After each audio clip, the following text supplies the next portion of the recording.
এই জন্য আবারও বলছি, আমার শেষ কথা, আজকে আবারও বলছি, আল্লাহর গোলামি যারা করে না, আল্লাহকে যারা সেজদা দেয় না, হে যুবক, হে কিশোর, তোমরা যারা নামাজ পড়ো না, তোমরা কোনো ইনসান না, মানুষ না, মানুষের জাতও না। তোমরা মনে রাখিস, নাফরমান সন্তান মনে রাখবা, তুমি কোনো মানুষও না, মানুষের কোনো আইটেমও না, কোনো আইটেম না। দোস্ত, এই শেষ জামানায় একা চইল না। আমি অনুরোধ করছি, প্রিয় সন্তান আমার, ভাই আমার, একলা চইল না। মোবাইল তোমার এই শেষ পর্যন্ত ফকির বানাবো। এই নারী ছবি, এই অশ্লীল দৃশ্য, মোবাইলের আসক্তি আর সমবয়সী অসৎ বন্ধুদের আড্ডা একদিন তোমাকে ফকির বানায় দেবে, ভিক্ষুক বানায়। কসম আল্লাহ, এই বন্ধুর নাম মনে রাখো, আমার নাম আনিসুর রহমান, আমি বলে গেলাম। একদিন দেখবা চলার পথে আর কেউ নাই, তুমি এতটাই একা যে ঈমান নাই, সেজদা নাই, আমল নাই, আখিরাত নাই, আল্লাহরে চেনো না, নামাজকে চেনো না। অভিশপ্ত জীবন হয়ে যাবে। এজন্য গান, বাদ্য, নাটক, সিনেমা, নর্তকী, ছবি, মোবাইল, বন্ধুদের অসৎ আড্ডা, এর থেকে ফিরে থাকো। এই শেষ জামানায় এখনকার শেষ যেই কোনোটাই আগামীর টাইম, মানে ঈমান বাঁচানোর সময়। দাজ্জাল বের হবে, মানুষের ঈমান ছিনিয়ে নেবে। কোনো একজন আলেমের সাথে যদি নিজের শক্ত করে ধরে রাখতে পারো, কোনো একটা মাদ্রাসার সাথে, তাইলে দোস্ত এই বয়সেই ইনশাআল্লাহ তোমার ঈমান আমল নিরাপদ থাকবে। একা পারতা না, একা চইলা পারতা না, টিকতা না। দয়া করে অভিভাবকদের কাছে অনুরোধ, আমি আমার 7 বছরের ছেলে যখন 7 বছর, আলহামদুলিল্লাহ, আমার খুলনার হজরত মাওলানা আরিফ বিল্লাহ মুফতি নুরুল আমিন সাহেব আমার সন্তানকে তার হাতে, হজরতের হাতে 7 বছর বয়সে বায়াত করাইছে। আমি বলছি, হজরত আপনার হাতে রেখে গেলাম, আমি যদি কোনোদিন না থাকি তো আমি এতটুকু বলবো যে আমার সন্তানকে আমি কোনো আল্লাহওয়ালার সোহবতে, কোনো আল্লাহওয়ালার হাতে তারে বায়াত করাই গেছে। এই দিন কেউ মাদ্রাসা বন্ধ হয়েছে, তার বয়স এখন 14 বছর, মিজান জামাতে পড়ে, মাদ্রাসা বন্ধ হয়েছে 1 সপ্তাহ। আমিও হজরতের সাথে তাকে দেখা করাইছি, হজরত আপনার মুরিদ, আপনি বলে দেন আপনার মুরিদ। তাহলে এই জন্য দোস্ত, বাবাদেরকে বলি, সন্তানদেরকে, পরিবারকে, নিজেকে কোনো মাদ্রাসার সাথে, আলেমে দ্বীনের সাথে সম্পৃক্ত করে দিবেন, পরিচয় করাই দিবেন, হাতে তুলে দিয়ে যাবেন, যেন ঈমান আমলের হেফাজত থাকে। আল্লাহ সবাইকে কবুল করে, এই মাদ্রাসা আল্লাহ বরকত দান করে। আল্লাহ তাআলা বাকি যারা বয়ান করবেন ইনশাআল্লাহ সমস্ত বয়ান নামাজের পরে আবার যথারীতি শুনবেন। ছেলেরা বাপ, এশার নামাজের এখন এই সময়ে ভাগ্যা যাইও না, এদিক সেদিক ভাগ্যা যাইও না। তো ভাগ্যা যাওয়া মানে হলো মুনাফিকির আচরণ। সুরা, দোয়া, কালাম শিখেন, একটা কোরআন শরীফের অর্থ তর্জমা দূর পড়েন বা শোনেন না। কোন হুজুর বুঝি তো বালায়, আসলে করলে তো বালা শুনলে দেয় না, কিন্তু সাদওয়ানে গপ মারবেন নি, হ্যাঁ মতো কাম কিয়া, কামে দইটা, কামে দই, রাজনীতির আলাপ করবেন নি, হ্যাঁ করবো না, মানে দেশ তো চলে আমার বুদ্ধিতে। আমি না কথা না করে, 2টা কথা না করে মানুষের বুঝবো কেমন, বুঝেন না? অথচ ওনার বলে শৈল্যে বল নাই। কিন্তু চা দোকানে দেখবেন 70 বছরের বুড়া মিয়া যেমনি কুদ্দা ওড়ে, লাফাইয়া ওড়ে, 18-20 বছরের ফলানির শৈল্য এত বল। হ্যাঁ হ্যাঁ 3 আরে না বেড়া, তাই কি যাবে চায়, কথাটা বোঝ বেড়া, তাই সবাই চা দে। আজকে বুঝাইয়া যাবো তো করে কথা, কোন পয়েন্টে শেখ হাসিনা ভুল করছে আজ যা বুঝাম। যদি আমার তে বুদ্ধি লইতো তাহলে তাই বেরিয়ে আজ হতে হতে উঠল না। আল্লাহ রক্ষা করছে, আমনেতে বুদ্ধি অন্তত ফতে ফতে গড়ে, আমনের বুদ্ধি লইলে কবরে গেল, মানে বেহুদা কথা। আসলে মানে কি বেহুদা। আল্লাহর কোরআন শিখেন, কোরআন নূর, কোরআন। আমাদের খতিব সাহেব হযরত মাওলানা আব্দুল মালিক হাফিজাহুল্লাহ, জাতীয় মসজিদ বাইতুল মুকাররমের সম্মানিত খতিব, হযরত বলছেন, এক মুমিন, এক মুসলমান, এক আলেমে দ্বীন, উনি বলছেন আল্লাহর কসম, কোরআনুল কারীম পড়ে, কোরআন শুনে, কোরআন পড়তে চেষ্টা করে, কোরআনের তাফসীর পড়তে পড়তে কোনো দিন তৃপ্ত হওয়ার কোনো সুযোগ নাই যে আর পড়তে মন চাচ্ছে না, আর জানার কিছু নাই, আর বলার কিছু নাই। আল্লাহর কসম, কোরআন এমন না, কোরআন এমন এক কিতাব যা পড়লেই আবার পড়তে মন চাইবে, শুনলে আবার শুনতে মন চাইবে, ভাবলে আরো ভাবতে মন চাইবে। এক দিগন্ত, এক আলোর মিনারা, এক আলোর ফোয়ারা আপনার জন্য কোরআন খুলে দেবে। পৃথিবীর সব কথাই বিরক্তি আসতে পারে, আরে রাখবে না, কোন সময় ধরে বেনবেন শুরু করছো, সর, এক কথা কয়বার কস, শুনছি না এটা, প্রত্যেকবার আইয়া বেন করো। মানুষ এমন দুনিয়ার অন্য কথাই কি করতে পারে, বলতে পারে, কিন্তু খোদার কসম কোরআনের বেলায় এমনটা হবে না। এটা কোরআনের মুজিজা, এটা কোরআনের কি মুজিজা। আল্লাহুম্মা জাআলিল কোরআন রাবিআ কলবি, নবীজি বলছেন, আয় মাওলা, কোরআনকে আপনি আমার হৃদয়ের বসন্ত বানিয়ে দেন। বসন্তের বাতাস, বসন্তকালের বায়ু, ফাল্গুন চৈত্র মাসের নাকি, এই সময়ের হাওয়া ঝিরঝিরে ঠান্ডা, খুব গরমও না খুব ঠান্ডাও না, আরামদায়ক।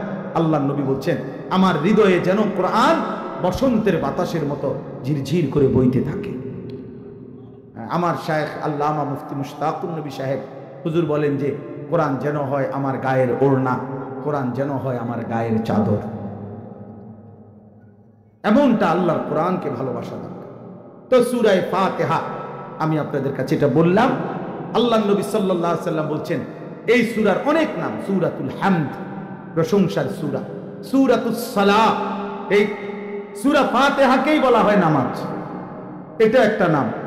আল্লাহ নবী সাল্লাল্লাহু আলাইহি ওয়াসাল্লাম বলছেন, আল্লাহ তাআলা বলছেন হাদিসে কুদসি, আল্লাহ নিজে বলছেন, কাসামতুস সালাতা বাইনি ওয়া বাইনা আবদি, নামাজকে আমি আমার বান্দার মাঝে আর আমার মাঝে ভাগ করে নিলাম।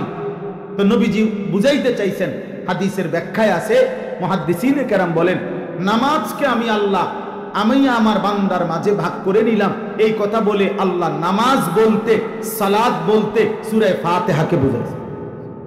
কেন? ওই এরপরের শব্দে আল্লাহ তাআলা বলছেন, বন্ধু, আমার কোন বান্দা যখন বলে আলহামদুলিল্লাহি রাব্বিল আলামিন, আল্লাহ তাআলা তৎক্ষণাৎ নবীজিকে শুনাইছেন, আল্লাহ বলছে, বন্ধু, আমি নগদ তৎক্ষণাৎ আমি তার জবাবে আমি ফিরিয়ে দেই, আমি আল্লাহ তখনই বলি, হামিদানি আব্দি, ফেরেশতারা শোনো, আমার বান্দা আমার প্রশংসা করলো। ফাইদা ক্বালা আর রহমানির রহিম, আল্লাহ বলে বান্দা যখন বলে আর রহমানির রহিম, রব্বুল আলামিন সাথে সাথে বলে আসনা আলাইয়া আবদি, আমার বান্দা আবারও আমার গুণকীর্তন করলো। যখনই বলে মালিকি ইয়াউমিদ্দিন, আল্লাহ বলে মাজ্জাদানি আবদি, শোনো শোনো ফেরেশতা, আমার বান্দা আমার সম্মান আমার মর্যাদা আরো অনেক গুণ বাড়িয়ে দিল। এজন্য সূরা ফাতিহা একটা মুস্তাহাব আমল হলো এটা, যে প্রতি আয়াতে ওয়াকফ করা, প্রতি আয়াতে কি করা, ওয়াকফ করা, প্রতি আয়াতে থামার, প্রত্যেক আয়াত আলাদা আলাদা পড়া, 7 আয়াত 7 ওয়াকফে পড়া, 7 বারে, তাইলে আল্লাহ তাআলা যেন তৎক্ষণাৎ প্রতি আয়াত শেষ হতেই রব তার কুদরতি জবানে উত্তর দেন, উত্তর দেন। সূরা ফাতিহা আজিমুশ শান সূরা, সূরা সালাত বলা হয়, সূরাতুল হামদ বলা হয়, সূরাতুশ শিফা, নবীজি বলছেন সূরাতুল ফাতিহা শিফাউম মিন কুল্লি দাই, মৃত্যু ব্যতীত সমস্ত রোগের ঔষধ শিফা সূরা ফাতিহা। বহু আউলিয়া বুজুর্গ পীর মাশায়েখ ওলামায়ে হক্কানি রব্বানি মানুষ যত কথার লাগিয়া কতদূর ফু দিয়া দেন, মুচ্চা দেন, পানি দেন, তারপরে যে আপনার তেলের মধ্যে ফু দেন, যা কিছু বহু আউলিয়ায়ে কেরাম সূরা ফাতিহা পড়ে পড়েই ফু দেন, যেহেতু নবীজি বলছেন এটা শিফা, এটা শিফা। হযরত আবু সাঈদ খুদরি রাদিয়াল্লাহু তাআলা আনহু, এই ওনার বিখ্যাত রিওয়ায়াত আছে, মুসলিম শরীফে হাদিস আছে, ওনারা এক জায়গায় সফরে যাচ্ছিলেন সাহাবীরা, প্রতিমধ্যে এক গোত্রের এক সর্দারকে সাপে কামড়াইছিল। এই সাপের কামড়ে ওই গোত্র সর্দার যখন বেহুশ হইয়া পড়ে আছে, তখন গোত্রের লোকেরা ওজা মানে যে ঝাড়ফুঁক করতে পারে এরকম লোক খুঁজতেছিল। এই সময় এই সাহাবাদের কাফেলা ওনাদের সামনে পড়ছে। ওনারা তখন জিজ্ঞেস করছে, আপনাদের মধ্যে কেউ আছেন যে সাপের বিষ নামাইতে পারবেন? আমাদের সর্দারকে সাপে কামড়াইছে। তখন হযরত আবু সাঈদ খুদরি রাদিয়াল্লাহু তাআলা আনহু সেখানে ছিলেন। উনি বললেন, যদি সাপের বিষ নামায় দিতারি তো কি দিবা? দিবেটা কি? বলছে এক পাল ছাগল। এক পাল মানে অনেক, মনে করেন 200-400 ছাগল, এটার এক পাল কয়, এক পাল ছাগল দেব। কয়েছে চলো। সর্দারের কাছে গেছে। সর্দারের কাছে গিয়ে হযরত আবু সাঈদ খুদরি রাদিয়াল্লাহু তাআলা আনহু এই সূরা ফাতিহা আলহামদুলিল্লাহ সূরা বারবার পড়ে ফু দিছেন, ঝাড়ছেন। এই শুধু এই সূরাটা পড়ে আল্লাহ তাআলা এই সর্দারের বিষ নাইমা গেছে, আল্লাহ পুরা সুস্থ করে দিছে। এই বেহুশ শোয়ালো সোজা বইয়া লাইছে। ফাবারাআহুল্লাহ, আল্লাহ তাকে কি করে দিলেন? সুস্থ করে দিলেন, শিফা করে দিলেন। পরে অনেকগুলো ছাগল ওনাদেরকে হাদিয়া দিছেন। অন্যান্য সাহাবীরা বলছেন এগুলার দুধ বা এগুলার জবাই করা গোশত আমরা খাবো না, নবীজিরে না জিগায়। তো চলো, তো নবীজিকে জিজ্ঞেস করছে, আর নবীজি বললেন যে আবু সাঈদ খুদরি রাদিয়াল্লাহু তাআলা আনহুকে যে তুমি, উনি বলছেন আর কি, আমি এমনি এমনি সূরা ফাতিহা পড়ে ফু দিছি। আল্লাহর নবী সাল্লাল্লাহু আলাইহি সাল্লাম বললেন, তুমি কেমনে জানলা? আন্নাহা রুকিয়া, এই সূরাই হচ্ছে একটা বড় কবচ, ঝাড় ফুকের শ্রেষ্ঠ একটা উত্তম মাধ্যম সূরা ফাতিহা। এই যে শব্দ এটা নবীজি বলছে, এই জন্য সূরা ফাতিহাকে সূরাতুর রুকিয়া, মানে এটাই একটা তাবিজ, এই কথাও বলা। এবং আল্লাহর নবী বললেন, তোমরা খাও, এই ছাগল গোশত রান্না করো, আমারও দিও, মানে আমারও খাওয়াই। যাই হোক, তাইলে সূরা ফাতিহা অনেক, সূরা ফাতিহাকে ফাতিহাতুল কিতাব, কোরআনের ভূমিকা, কোরআনের সূচনা বলা হয়। এমনিতেও দেখতে তো আমরা দেখি সূরা ফাতিহা কোরআনের শুরুতেই আছে। এই ছাড়াও কোরআনুল কারীম প্রথম নাজিল হইছে পূর্ণাঙ্গ সূরা, সেটা সূরা ফাতিহা। মানে এর আগে কোরআন নাজিল হইছে কিন্তু পুরা সূরা না। সূরা ইকরা বিসমি রাব্বিকাল্লাযী খালাক, এটা নাজিল হইছে, সেটা 5 আয়াত। সূরা মুদ্দাসসির, এটার কয়েকটা কিছু আয়াত নাজিল হয়েছে। সূরা মুজাম্মিল, এই সূরার কিছু আয়াত নাজিল হয়েছে। কিন্তু একটি পুরা সূরা হিসাবে কোরআনের প্রথম পূর্ণাঙ্গ সূরা যেটা নাজিল হয়েছে সেটা হলো সূরা ফাতিহা। এই কারণে সূরা ফাতিহা ফাতিহাতুল কিতাব, মানে প্রথম কোরআনের সূচনা, কোরআনের সূচনা এটা। এরপরে সূরা ফাতিহাকে বলা হয় উম্মুল কোরআন, পুরা কোরআনের মূল, পুরা কোরআনের মা, পুরা কোরআনের জননী, অর্থাৎ পুরা কোরআনের সমস্ত বক্তব্যের সমষ্টি। তো পুরা কোরআনের বক্তব্যের সমষ্টি মানে কি? তাফসিরে মাআরিফুল কোরআনে লিখছে, একদম সংক্ষেপে লিখছে, পুরা কোরআনের মধ্যে দুই জিনিসের মূল আলোচনা। এক হলো ঈমান মানে তাওহীদ, দুই হলো আমলে সালেহ। পুরা কোরআনের মধ্যে আল্লাহ তাআলা এই দুই বিষয়েরই বিস্তারিত ব্যাখ্যা করছেন। এক হলো ঈমানের ব্যাখ্যা দিছে, আরেক হলো নেক আমলের ব্যাখ্যা দিছে। পুরা কোরআনের বক্তব্য মূল কয়টা? দুইটা, ঈমান, আরেকটা কি? নেক আমল, আমলে সালেহ। আরেকটু যদি বিস্তারিত বলে তাহলে পুরা কোরআনের বক্তব্য হলো তিনটা, তাওহীদ, রিসালাত, আখিরাত। তাওহীদ, রিসালাত, কি বলেন না, আখিরাত, আখিরাত, এই তিনটা। তো এই কোরআনুল কারীমের মধ্যে ঈমান এবং আমলে সালেহ এই আলোচনারও সারাংশ সূরা ফাতিহার মধ্যে আছে। সূরা ফাতিহার মধ্যে তাওহীদও আছে, সূরা ফাতিহার মধ্যে রিসালাতও আছে, সূরা ফাতিহার মধ্যে আখিরাতও আছে, আখিরাতও আছে। সূরা ফাতিহার এই 4টা আয়াত আমি শুধু সংক্ষিপ্ত এক্ষুনি এই 2 মিনিট তরজমা বলি। আল্লাহ তাআলা বলছেন আলহামদুলিল্লাহি রাব্বিল আলামিন। আপনারাও জানেন সমস্ত প্রশংসা আল্লাহর জন্য, যিনি তাম বিশ্বজগৎ সমূহের, মানে বিশ্বজগতের না, যিনি জগৎ সমূহের প্রতিপালক, বিশ্বজগতের প্রতিপালক না, জগৎ সমূহের প্রতিপালক। অর্থাৎ মূল বিষয় হলো এই আমরা যেটাকে, এই যে 7 আসমান, আসমানের সীমানা থেকে 7 তবক জমিনের নিচ পর্যন্ত, এইটা যেটা মুফাসসিরিনে কেরামের বক্তব্য বলে এই পুরাটা একটা জগৎ।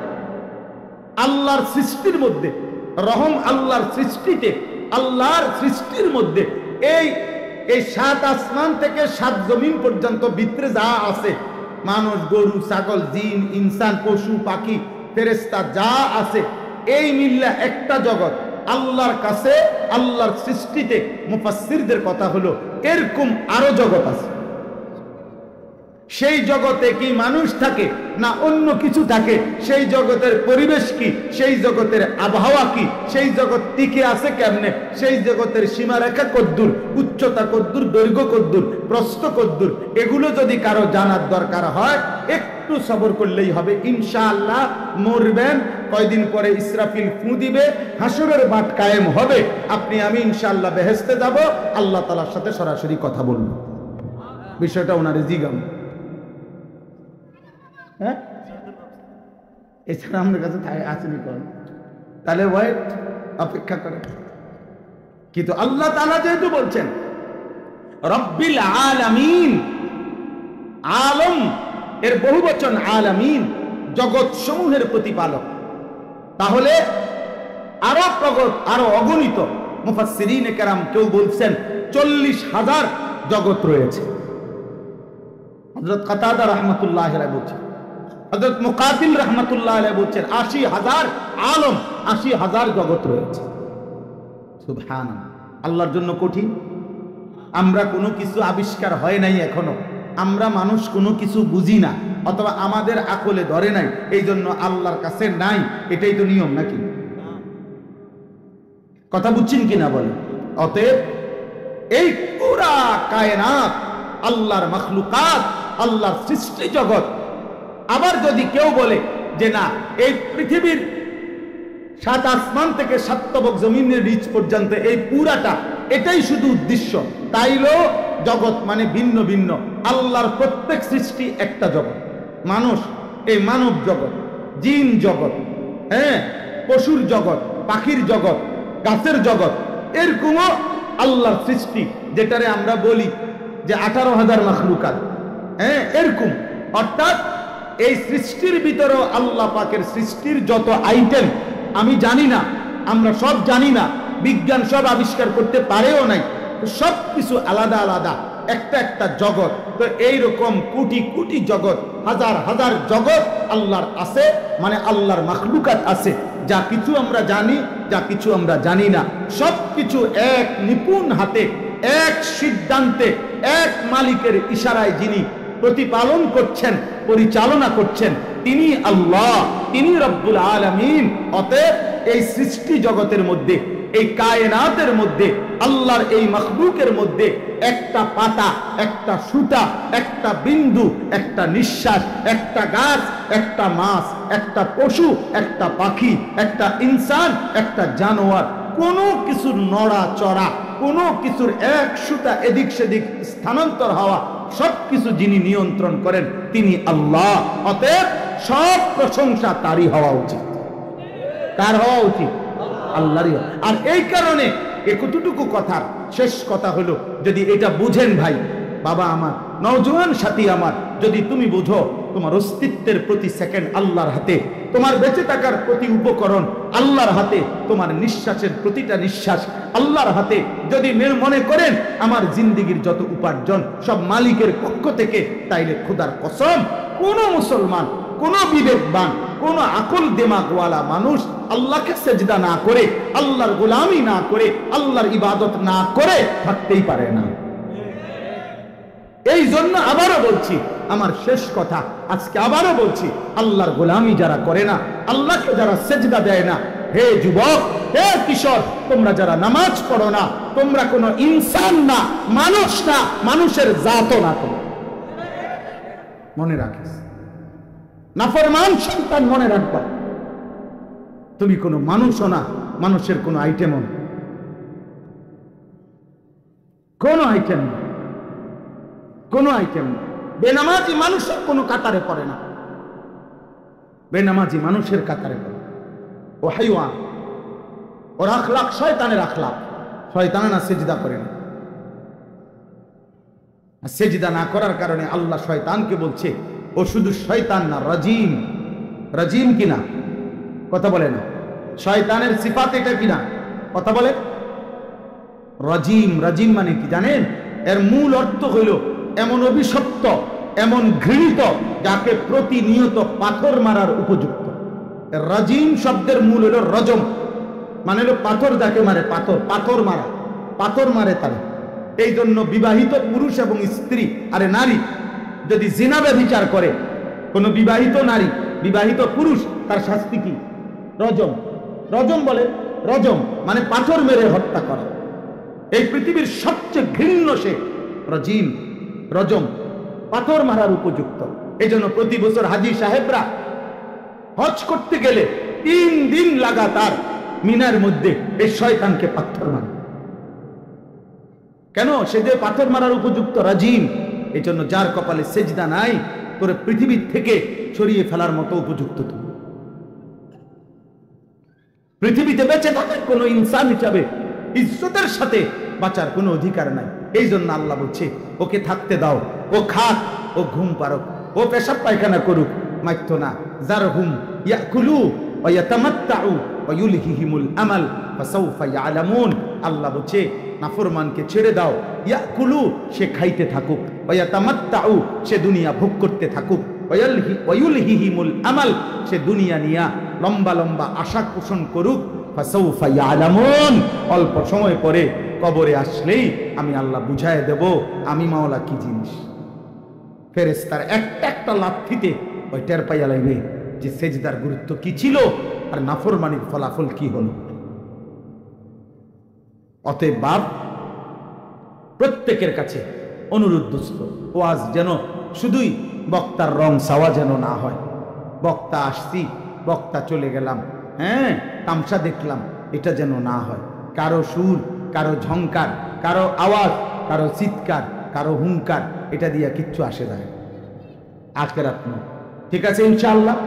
বলেন, আর 1 মিনিট বলেন, আখিরাত ইনশাআল্লাহ বলেন, ইনশাআল্লাহ। অতএব বাপ আমার, আমি একটা আয়াত শুধু বলে শুরু করাই দিলাম, বাকিটা বাড়ির কাজ।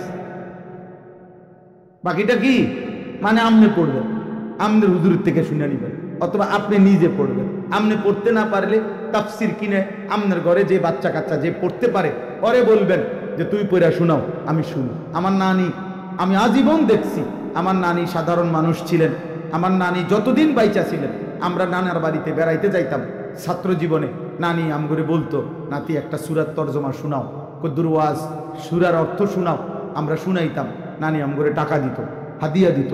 সব সময় এটা মনে করতাম যে নানির থেকে টাকা লওয়ানের একটা সহজ বুদ্ধি যে এলো একটা সূরার তরজমা হওয়া। নানি খুশি হইতেন, নানি টাকা পয়সা দিতেন তখন কিতাব কেনার জন্য, বই কেনার জন্য। আল্লাহ আমার নানির কবর নূরে নূরে ভরপুর করে দেন। তাইলে প্রিয় ভাই, প্রিয় বাবা, আপনি পড়েন, দিন শিখেন, সুন্নাত শিখেন। বাবারা আমার, সবাইকে বলি, নবীজি সাল্লাল্লাহু আলাইহি সাল্লামের এক এক সুন্নাত আমাদের জীবন, আমাদের আখিরাত, আমাদের ভালোবাসা, আমাদের অনুসরণ। জীবন যেন সাজে সুন্নার ধাঁচে। একটা জীবন, মুসলমানের জীবনের সব কিছু, ওযু, গোসল, নামাজ, রোজা, হ্যাঁ, চলাফেরা, উঠা বসা, খাদ্য খাবার, পেশাব পায়খানা, আহার নিদ্রা। প্রিয় ভাই, যুবক ভাই, নওজোয়ান ভাই, সবার এটা বোঝা উচিত রাসূলুল্লাহ সাল্লাল্লাহু আলাইহি সাল্লামের সুন্নাতের অনুসরণের মধ্যেই আমাদের ইজ্জত, সম্মান, সৌন্দর্য, আমাদের প্রাপ্তি, আমাদের তৃপ্তি, আমাদের আখিরাত, আমাদের আল্লাহর ভালোবাসা। আমি অনুরোধ করছি, আমি প্রতিদিন একটা কিতাব বিক্রি করি আমার সাদা গাড়িতে। এই একটা কিতাব বিক্রি করি ইচ্ছা করে। এই কিতাবটার নাম তালিমুস সুন্নাহ। অর্থ হইল আমাদের নবীজির জীবনের 23 বছরের বিন্দু বিন্দু যত সুন্নাত, ছোট বড়, পুরা জীবনের সমস্ত বিষয়ে নবীজির সুন্নাত এই কিতাবে আছে।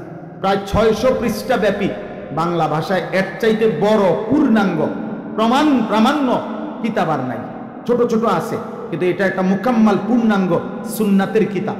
আমাদের ঢাকা গাজীপুরের বাংলাদেশের একজন অন্যতম শ্রেষ্ঠ বুজুর্গ অধ্যক্ষ মিজানুর রহমান চৌধুরী, কাপাসিয়ার হজরত এই কিতাবটা ওলামায়ে কেরামের তত্ত্বাবধান নিয়ে লিখছেন। অনেক সুন্দর।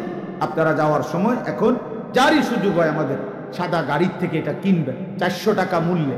আর মনে রাখবেন, নিজের থেকে ওলামায়ে কেরাম থেকে সুন্নাত শিখবেন। আল্লাহ তাআলা আপনাদেরকে তৌফিক দান করেন। সর্বশেষ কথা হলো, মাদ্রাসাকে ভালোবাসবেন। বলেন ইনশাআল্লাহ, বলেন ইনশাআল্লাহ। দেখেন, আমার শায়েখ আল্লামা মুফতি মুশতাকুর নবী সাহেব বলে, মাদ্রাসা কোনো মহল্লার কাছে 3 জিনিস চায়। 1 নাম্বার দোয়া, 2 নাম্বার সন্তান, 3 নাম্বার দান সদাকা। আপনারা প্রত্যেকেই যুবক ভাই তোমরাও দোস্ত এই শেষ জামানায় একা চইল না। আমি অনুরোধ করছি, প্রিয় সন্তান আমার, ভাই আমার, একলা চইল না। মোবাইল তোমার এই শেষ পর্যন্ত ফকির বানাবে।